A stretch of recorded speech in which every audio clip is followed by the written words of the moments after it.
so important. So we're going to delve deeper into this conversation, but obviously I don't want to do it alone.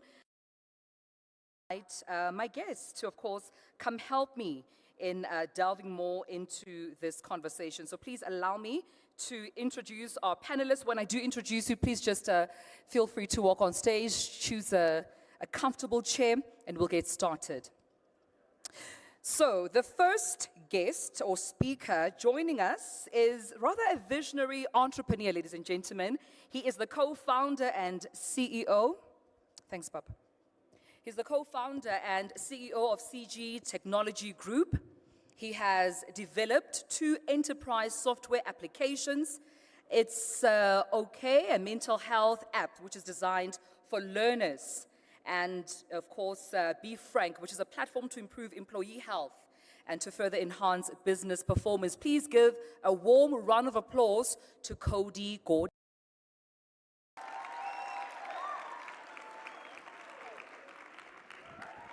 Did you spot Cody from outside? What's with this screaming? Very familiar screaming, this. All right, my next speaker joining us on stage is an advocate for diversity, and she's made her mark globally. She was telling me that she just landed from Paris this morning.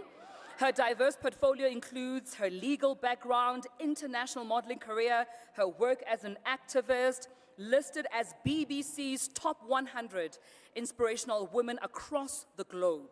She's also a cultural leader at the World Economic Forum. Please give a warm round of applause to Ms. Thando Hoba. Thank you so much once again. Nomzamo Linda, thank you Thando, Cody. A pleasure having all of you right here on our panel. We're talking all things mental health, and I mean, it may look beautiful and glossy from the outside, but there's a whole lot that goes on in the inside. Each and every day of our lives as young people when we try and foster our dreams. And I suppose, let me start with you, Cody, because when you established, your brands as well as the apps which address mental health, surely there was data that you found that said there's a gap and there's a need to have this accessible to society. Yeah, absolutely. Firstly, thank you to everyone for having me here. What an awesome Motsepe Foundation. And I think, one thing that we all experience of our own journey, everything that we go through. So when we started building out our technologies, our apps, of course we knew that there was a space, there was a platform, a need for this technology starting from a young age. But more importantly, I suppose, than the data was my own personal journey that actually led me and led our team to building out our technologies. And, I suppose I'll open up a little because I think, everyone here has experienced their own bit of trauma, their own bit of, mental health struggles that have ultimately led us to, where we are today and where we keep going. So, my own sort of, success, whatever you want to call it, came from my greatest trauma. It was, when I was at my lowest low. And it was, when I was in my matric year, so a few years back, maybe similar age to a few people over here. And, my dad, just before my finals, within a week of being diagnosed of cancer, very suddenly passed away.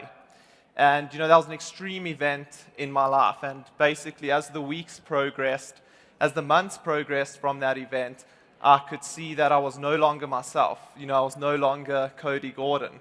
I could see I was acting out emotionally, I was acting out verbally, acting out physically, and I could see my life taking a turn for the worse. I could see I was my anger, I was my depression, I was my rage. And I realized that if I don't take control of my life right now, my life's not going to turn and go in the direction that I wanted to. So I said, I've got a decision over here. Either I can revert into the victim mentality and blame the world for what's happened to me, as we all can do, or I can take personal responsibility and see, how do I improve my life from this point on? What can I do to improve? So, to cut a long story short, I said, I don't know where to start. I wasn't taught these lessons or learnt about these tools in school. And, it wasn't a focus for me, as perhaps most people here, and perhaps my panelists as well. Growing up, mental health wasn't a focus.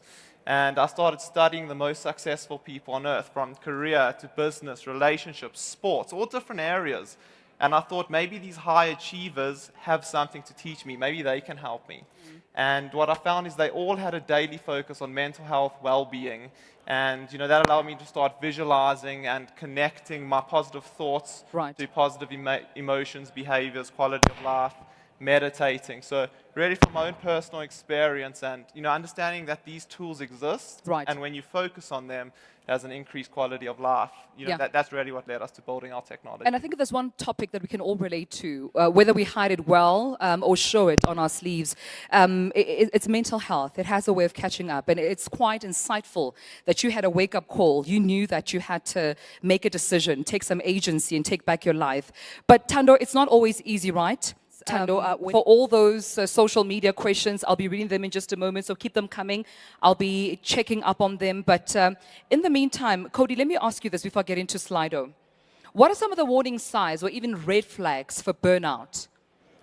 Do you think, when is enough enough? Sure, absolutely. I think, burnout is such a prevalent topic these days, obviously after COVID as well, from an employee perspective, a personal perspective.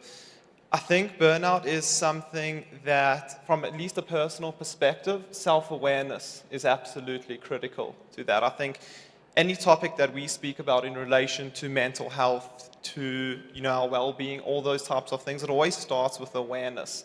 So any bit of advice or conversations that I have in relation to improving your mental health, whether that's around burnout, whether that is around a physical thing, whatever it is, the first step is self-awareness. And that's why one of my go-to tools around awareness and self-awareness is meditation. Because in the world we live in, we're having these chats about social media and all these types of things. Everything that we do and we perceive is outside of us. The real focus when we become mentally healthy happens within us. And meditation is one of those tools for the first time in a long time where you actually get to look within. You get to say, what is Cody like? What is Cody experiencing? What am I going through?